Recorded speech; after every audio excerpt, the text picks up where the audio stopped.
2 weeks later, Bruce and his crew return to the same soundstage, now redressed into the third floor of the pagoda, the Hall of the Tiger.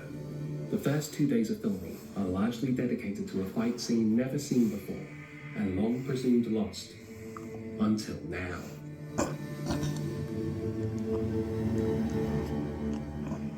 As cameras roll on September 25th, we see James Tien, his scheming character, alive and well, little knowing his doom is still 2 floors ahead. The actor joining him, carrying the large pole, is stuntman turned actor Che Yuan.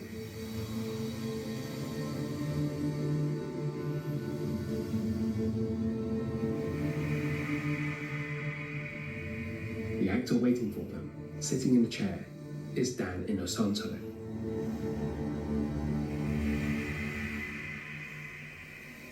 Though there are no script notes to indicate this, we can infer from his late arrival that Bruce's character, H.N., is busy fighting the guardian of the second floor of the pagoda, an expert in praying mantis kung fu.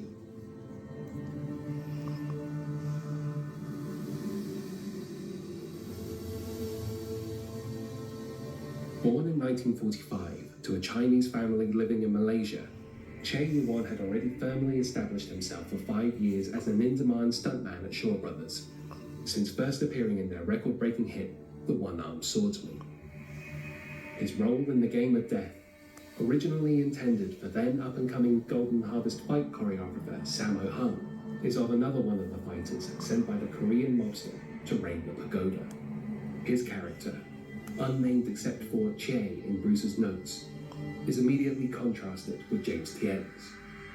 Dressed in traditional black karate gi clothing, Che's headstrong and less sophisticated character is cannily manipulated by the stylish James Tien, who continually goads him to run into the path of danger first.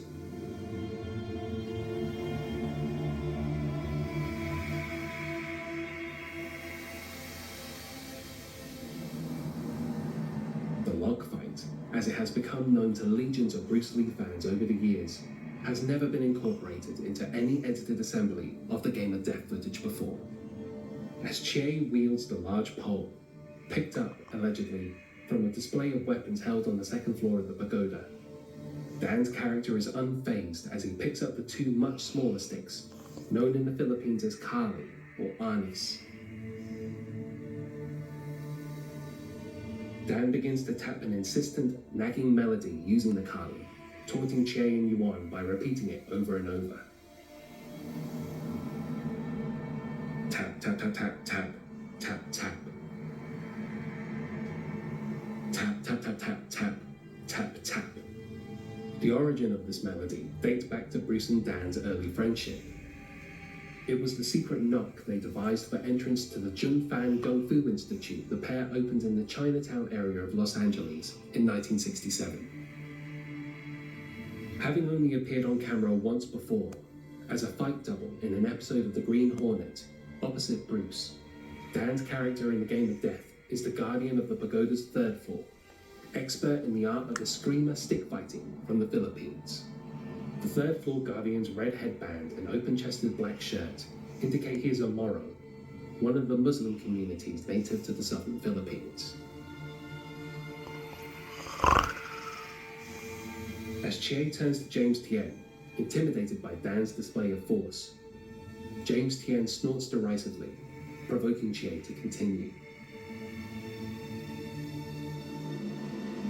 Born to Filipino parents in Stockton, California in 1936, Dan Inosanto began learning karate at the age of 11, and by the time he met Bruce Lee in Long Beach in 1964, was already proficient in a range of different fighting techniques, learning from an eclectic mix of masters and teachers.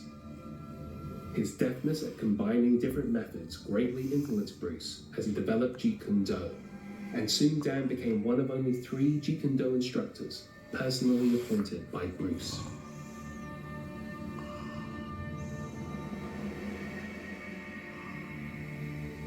Che turns to Tien for guidance. Very proceeds, telling him, "Don't let him psych you out."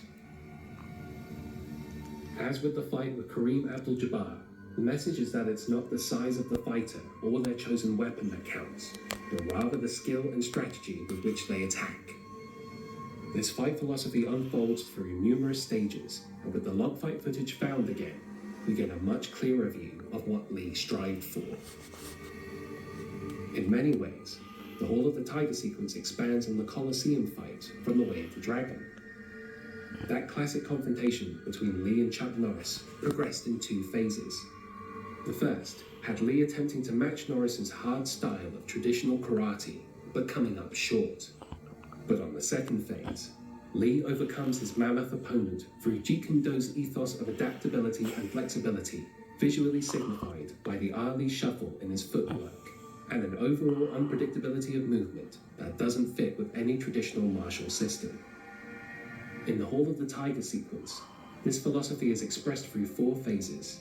Each one has its own sub-phases that unveil a more nuanced expression of Lee's martial ethos, while never losing sight of entertaining his audience. In particular, Lee had a keen sense of storytelling and understood that for action to not be monotonous, danger and escalation were key to gripping the viewer's attention. Phase 1 is entirely dedicated to Che Yuan, as he attempts to bypass the third floor guardian. He strikes at Inosanto with a large log and does so with appropriate gusto, desperate to prove his worth. But Che's chosen weapon proves too unwieldy for the dexterity and speed of the duo Eskrima sticks. Che Yuan switches gears and resorts to empty-hand combat. Inosanto discards his own weapons